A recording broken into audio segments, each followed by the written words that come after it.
Assalamualaikum warahmatullahi wabarakatuh.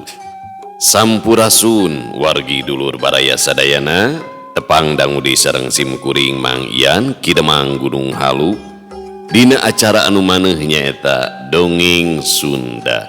Dongeng zaman kiwari ala kiwari anu nyarioskeun lalakon kahirupan mangsa bihari atanapi kabaheulaan. Kumaha dadaramang pala wargi sadayana atuh mugi aya dina ginanjara kawilujengan rahayu berkah salamet amin ya Allah ya rabbal alamin.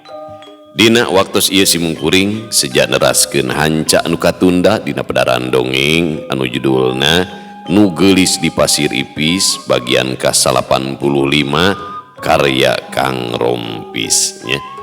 Kumaha ieu salajengna lalakon Sudira teh ulah ka mana-mana tetep manco di channel YouTube-na Kisah Tanah Sunda. Namung satacana dilajeng kade ulah hilap anu teu acan subscribe mangga di subscribe heula supados tiasa kenging notifikasi kanggo satiap jejer carita nu salajengna oge nu sanesna. Anu parantos subscribe simkuring ngahaturkeun rebu nuhun laksa ketika bingahan atuh mugi asing tiasa janten rencang anu ngahibur kepala wargi sadayana nya kanggo ibu-ibu bari masak nyeuseung gegerohna, kanggo bapak-bapak bari nyantai di tepas ya. Oge di padamelan di tempat konveksi bari ngajait bari ngobras motong di pabriknya aya pabrik basreng kagungan Kang Ai di tempat cukur di perjalanan dan Mang Asep bari nyupiran sok nyetel dongeng. Urang Ciamis teh oge di kantorna di pasar Cikambek teh sok ngararupingkeun di pasantren ya dai dongeng mah tiasa mancing imajinasinya. Pokona mah kadulu-dulu nu aya di lemur baraya nu aya di kota oge di pangumbaraan kumargi teu sakedik wargi urang nu aya di luar negeri atanapi luar daerah sok ngupingkeun dongeng teh janten landong kasono ka lemur sadaya malikeun katineung ka mangsa kabaheulaan. Sareng pala wargi sadayana kumargi simkuring madanga dongengna sanes dina radio nu tangtosna aya sponsor tah saumpamina ieu mah ngaraos kahibur ku pedaran dongeng anu disanggakeun ku simkuring teras hoyong ngapresiasi tiasa tah kana nomor dananya ieu nomor danana sabaraha we tong ageng 2000 begitu dari agung mah mangga 2 miliar ge 2000 we itang-etang wewesnya eta parkir supados teu nyanggolong ting kana waktos hayu urang sami-sami ngalajengkeun ieu lalakon Sudira langkung raos ieu disambungkeun kana speaker aktif bluetooth nya ulah di skip iklanna da bager teras di like di komen nya di share linkna supados teu nyanggolong ting kana waktos hayu urang sami-sami ngalajengkeun ieu lalakon Nu Geulis di Pasir Ipis bagian ka-85 mangga kaparayun sadayana wilujeng ngadangukeun prong Dewi Rarang kedaling lisan deui geus tong loba pikiran jeung ulah dipikiran pokona mah gugu bae papatah ka uing kunyun ayeuna mah uing hayang dahar ngeunah uing hayang ompreng jeung goreng daging hayam terus ditambah lalap domba samel guang maki cikur katut garang pedah onyek semangga ratu oces ku jisim uing digugu ngan wayahna ilaing oge kudu milu popolah sangeuk teh calon panganten kudu ripusu sorangan. Walon Elsa bari ngagigik seuri antuk nama tiluanana arindit ka pawon rek ngadon popolah.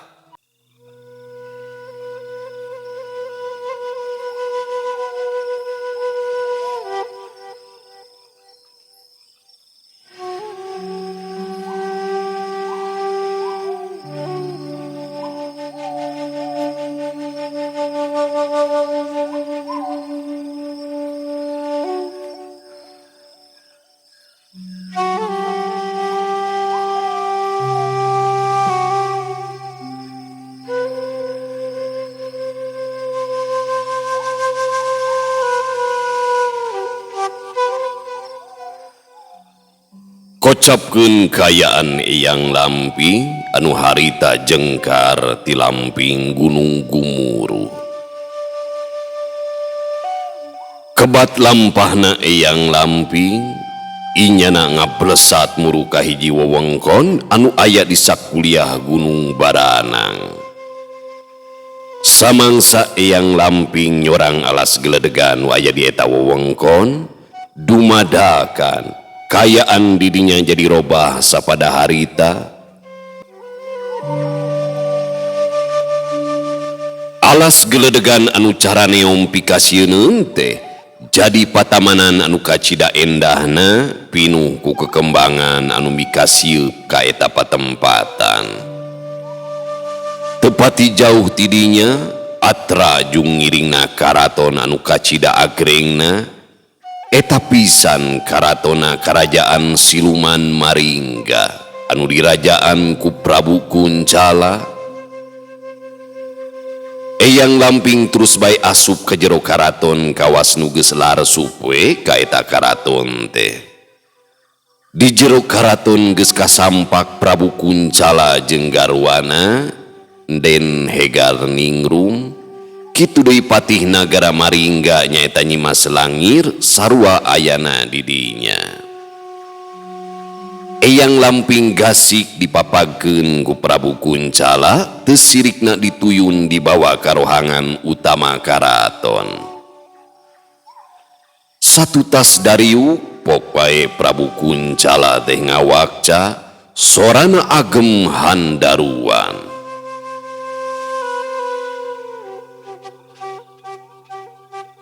Bunga kula teh Eyang, lantaran parepeh anu dibikeun ku Eyang teh kacida gede pangajena pikeun nagara katut diri kula sorangan.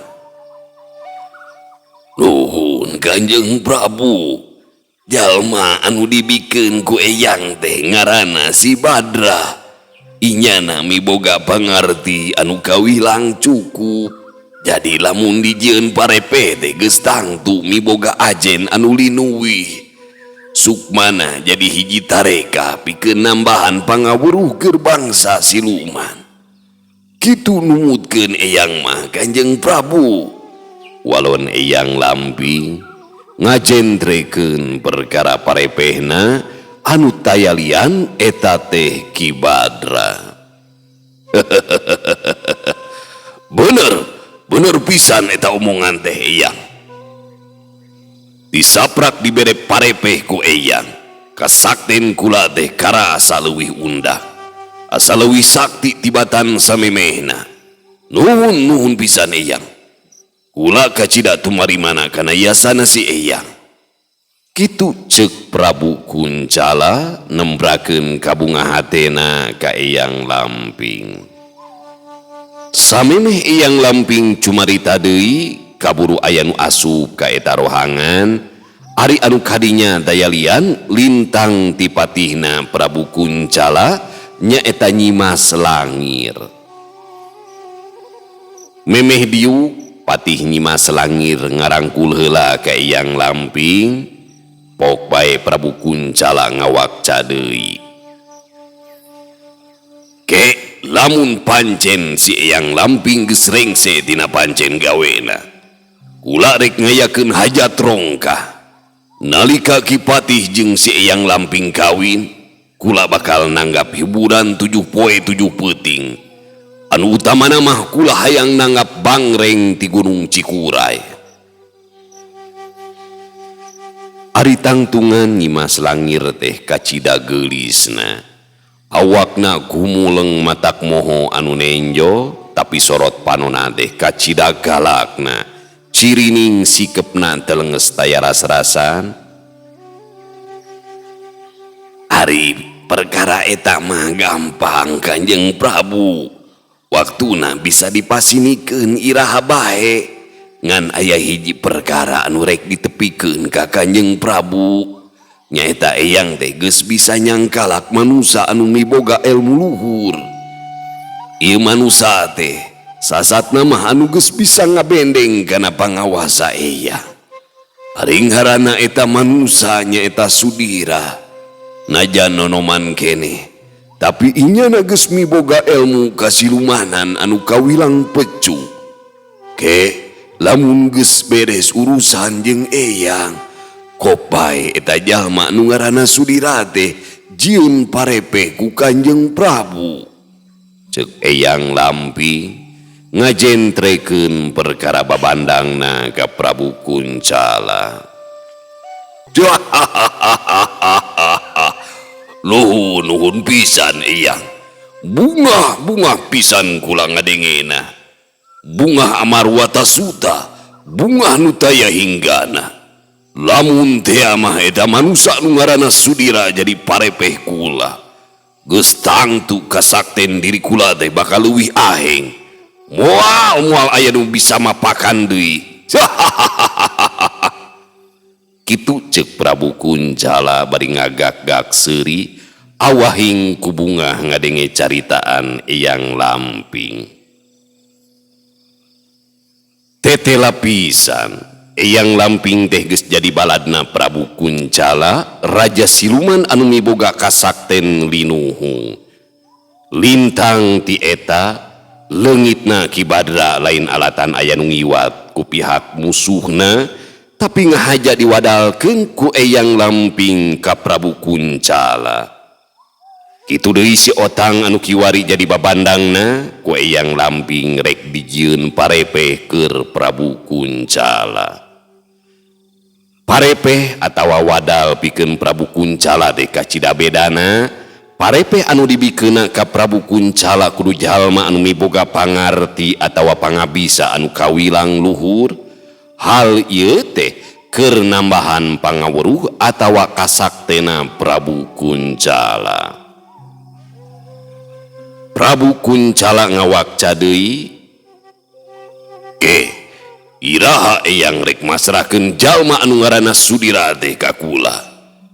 Ngarah kula tatan-tatan ti anggalna, lantaran eta jalma teh rek dibawa ka kawah Candrapati.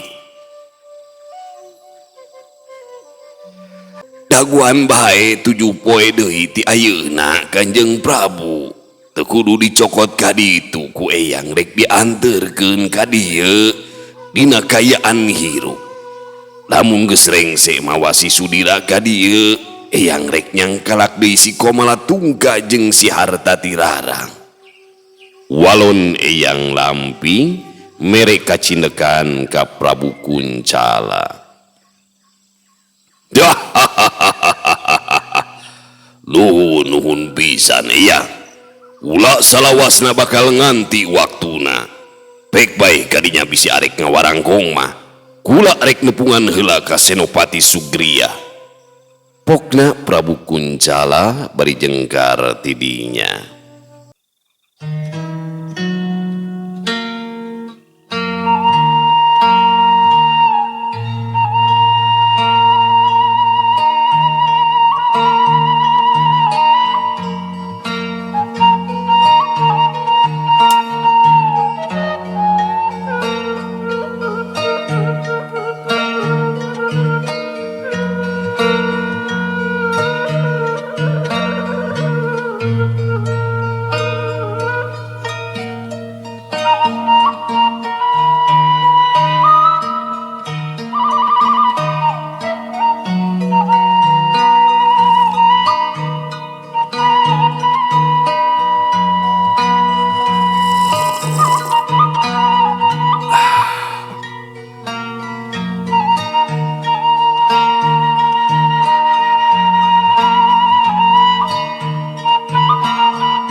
Satu tas Prabu Kuncala taya didinya. Pok bae eyang Lamping ngawakca ka Patih Nyimas Langir.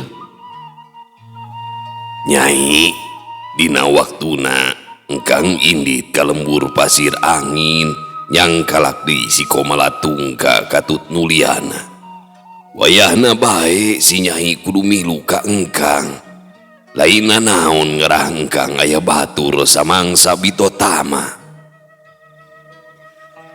Abdi oge bade nyarioskeun perkawis eta. ngan kabujeng kapayunan manten. Walon Nyimas Langir inyana nyikikik seuri bari ngadila ka Eyang Lamping. Anu hartina mah urang duaan teh saha teh Nyai. Ke lamun geus rengse nyangkalak si Komala Tungka kakarek urang duaan bisa kawin. Jadi samangsa ngadahuk teh sirah urang geus janglar taya deui anu dipikiran. Pokna Eyang Lamping bari seuri kagugu ku caritaan Nyimas Langir. Bari kawin mah ayeuna ge tiasa teu kedah ngantosan ngadahuk heula. Cek Nyimas Langir ngagikik seuri panuna ngiceupan ka Eyang Lamping. Nyake deui piraku teuing kudu di dieu onaman Nyai. Walon Eyang Lamping sarua ngagagak seuri. Namun kada hilap kana janji Kang Lamping ka abdi satu tas rengse sagala rupina nagara giri gumuruh bade dipasrahkeun ka abdi. Lianti eta abdi oge bakal jeneng ratu di eta nagara. Ngan omat sarebu kali omat si Ratu Kuntring Manik kudu jadi babandang sarta inyana dikurung di kawah raksa geni.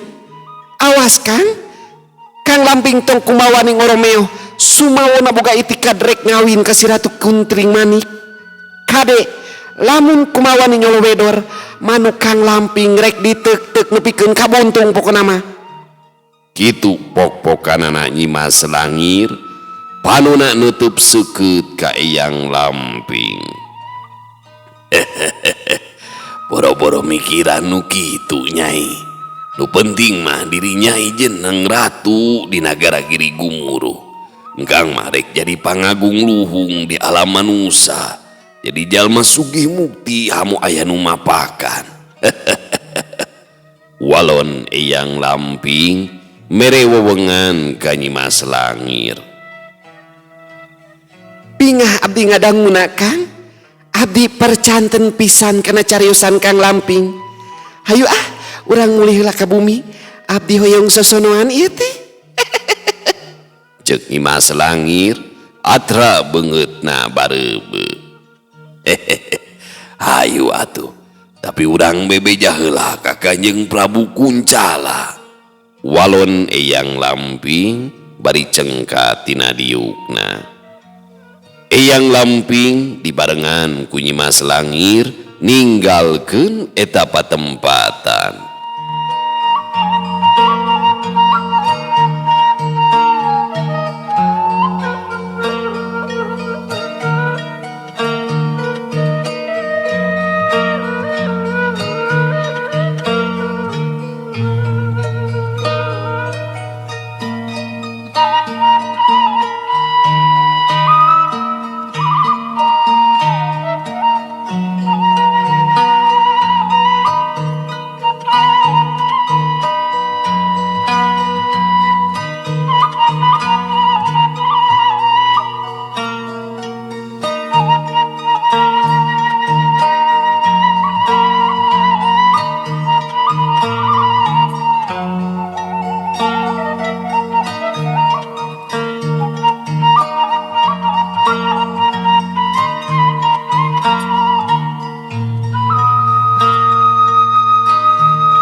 Kacaturkeun deui kayaan tumenggung Wanayasa den Komala Tungka sareng den Hartatirarang di guha Gunung Gelis. Harita tiluanana keur aluprek ngobrol bangun kacida dinesna. Lamun ngitung kana waktu mah sudira 5 poe di teh bakal dibawa ku Temunggung Wanayasa. Dina eta saah sudira bakal dititah indit ka Lamping Gunung Gumuruh pikeun nyusud ka Eyang Lamping.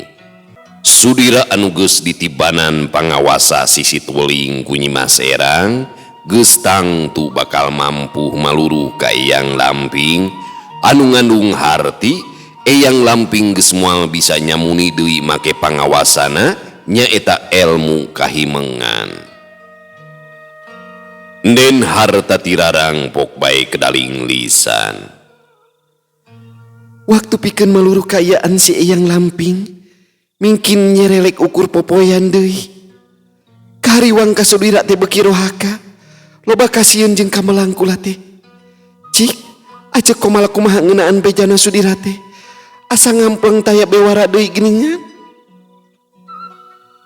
Den Komalatungka gasik ngawalon. Ari cek beja anu katarima ku acek mah. Sudira teh geus rengse di tibanan pangawasa ku Ratu Seba. Acek oge meunang beja ti Ratu Kuntring Manik. Inyana kebenaran keur nganjang ka negara ulah peteng. Nah beja ti Ratu Kuntring Manik. Nah acek komalah can kungsi lawung deui jeung Nyimas Erang kitu. Saur Den harta tirarang tumaros deui ka Den Komalatungka. Nyeta, acek teh acan lawung deui jeung Nyimas Erang. Tapi numutkeun Ratu Kuntring Manik mah penting ayeuna pisan Nyimas Erang terek nepungan acek di dangdang Gunung Gelis. Ke, mun teu salah dedengean mah Nyimas Erang datangna bareng jeung lanceukna nyata Ratu Seba. Tembal Den Komalatungka ngajentrekeun ka Den harta tirarang. Nya, pek bae tepungan ka ditu ku acek komala. Jadi sudira mah geus aya deui di lemurna nya. Saur Den harta tirarang teu oleh nyabit perkara sudira. Nya meureunnan, acek oge can apal anu sabenerna ngeunaan sudira mah. Beja anu katampa ku acek, ukur nyebutkeun lamun sudira geus ditibanan pangawasa ku Ratu Seba. Anu hartina sudira geus balik deui ka lemurna. Ieu mah numutkeun acek bisa bae salah kita. Walon Den Komalatungka ukur bisa ngira-ngira. Sok tara nyeh ari nyarita teh nya. Asa pabaliut tamu si acek komala mah matak leuneng kana huluna. Saur Den harta tirarang socana ngadila ka Den Komalatungka. Kapan cek acek oge karek sawangan bisi bae salah. Keun ayeuna ge bakal panggih jeung Nyimas Erang. Geus tangtu bakal leuwih jentre perkara sudira mah. Pokna Den Komalatungka bari seuri kagugu ku kekecapan Den harta tirarang. Cik pamaniasa, kumaha rarancang pamaniasa teh satuluina. Kula teh melang ku hiji ku dua ieu teh. Melang ka sudira, melang oge ka lasmana anu rek ngalaki rabi. Sok sanajan ka anak sampeuran, tapi geus dianggap anak sorangan ku kula teh. Saur Den harta tirarang socana neuteub ka tumenggung wanayasa. Sapertos anu tos kaunggel dianggalna, upami sudira bade nyusud kayaan si Eyang Lamping ka Gunung Gumuruh, pun paman tos gaduh payakinan lamun sudira tos ngagem hiji pangawasa anu tiasa ngabendeng kana ilmu kahimengan. Urang mah kantun nyerangkeun we ti kaanggangan saha nu bakal bobor ka rahayuan. Walon tumenggung wanayasa masihan wewengan ka Den harta tirarang. Najan pinuku kahariwang, tapi taya jalan deui pikeun ngungkulan pangawasana si Eyang Lamping. Iwal ti diri sudira sorangan. Asa rusras teu puguh ieu pikiran teh. Saur Den harta tirarang bari ngusapan mastakana banget ku baluweng. Keun ulah janten emutan Den istri. Sagala rupi oge kedah ngalalakon heula. Urang duakeun bae sangkan sudira teh bisa merukeun pangawasana si Eyang Lamping. Tah anu kedah diutamikeun mah nyaeta perkawis dina poenan ngadahupna Den Lasmana sareng Nyai Elsa. Urang kedah ngalanglangan ti kaanggangan bisi bae aya perkawis anu teu dipiharep ku urang sadayana. Pokna tumenggung wanayasa masihan pepeling ka Den harta tirarang. Geus tangtu ku lagi bakal milunyak sini ti jauhna moal hade culahur kitu bae. Tapi mengpeung aya kene waktu kula teh hayang jonghok heula jeung si Nyai Dewi. Sasata mah kula teh rek papatah kanu jadi anak anu engkena bakal marengan si Kang Surya dina poenan walimahan. Saur Den harta tirarang gaduh maksud hoyong jonghok heula sareng putrana. Den Komalatungka ngawalon. Ari perkara hayang lawung jeung si Nyai Dewi mah kacida gampilna kari nepungan baik kadayeuh Sumedang. Tapi keun bae kita dina poe isukan si Nyai Dewi terek dibawa ku Acek sakedeung ka Dangdang Gunung Geulis. Ayeuna Acek rek ini teh ka Dangdang Gunung Geulis. Acek bade permios heula. Cacap tina cumaritana jirim Den Komalatungka geus ngaleungit ti dinya. Pok bae tumenggung wanayasa teh ngalisan. Numutkeun pun paman dua dinten deui kana poenan walimahan wayahna bae sinden istri teh kedah nepangan ka tuang caroge sok sanaos ukur dina alam riwang. Malah mandar manana janten janglar ulah nguluwut ku alatan emut bae kanu teu aya. Den istri oge langkung ngartos panginten. Hek, kula bakal init kadaya Sumedang rek nepungan Kang Surya najan ukur di alam riwan. Kangaranan arek hajat rongkah lamun jeung pamajikan mah geus meureunnan geus aya geusan paku kumaha apanan. Waler Den harta tirarang katawis raraina reueuk ngemuka sedih. Pun paman ge tiasa ngaraoskeun Den istri. Mugia cing ageng manah bae manawi. Pokna tumenggung wanayasa ngalelemu ka Den harta tirarang. Satuluy nama tumenggung wanayasa sareng Den harta tirarang teh aluprek ngawarangkong deui.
Kocapkeun deui Den Komalatungka anu ngajugjug ka Dangdang Gunung Geulis.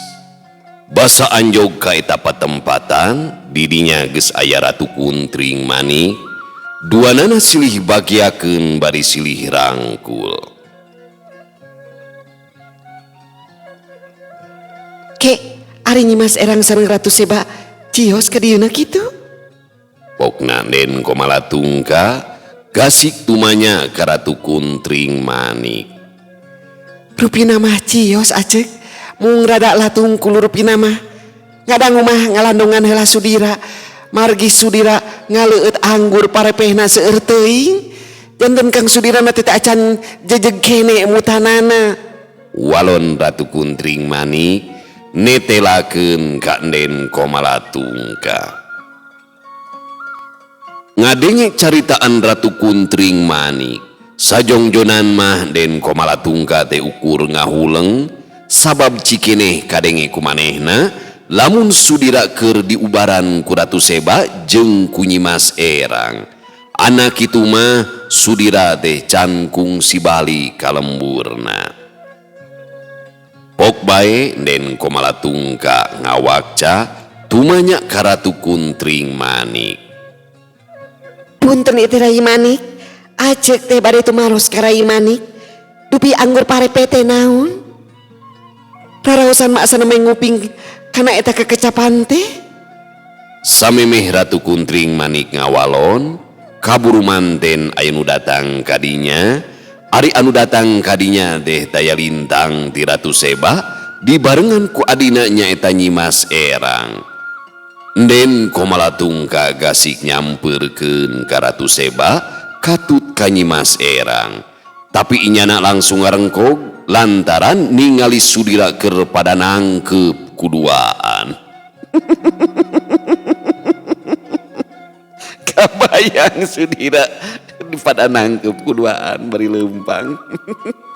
Kita ngararobrol opatan awewe aduh aing kumaha soraan. Sera awewe opat awewe ngarobrol gitu. Gusti itu aku ngidongeng soak teh. Resepnya ditangkap kuduaan. Kayak yang Mang Dindin teh. Heuleul pamiarsa sadayana waktosna parantos teu nyekapan deui. Cag urang tunda ilalakon sudira dehnya ilalakon nugelis di Pasiripis bagian ke-50 bagian ke-85 kin urang lajeng aduh aing eungap kin urang lajengkeun kana bagian anu ka-80 genep nya. Cag urang tunda di Hanyuang siang urang teuneun di Haneulem sieum paranti nyokot ninggalkeun mangsa datang ka samper deui.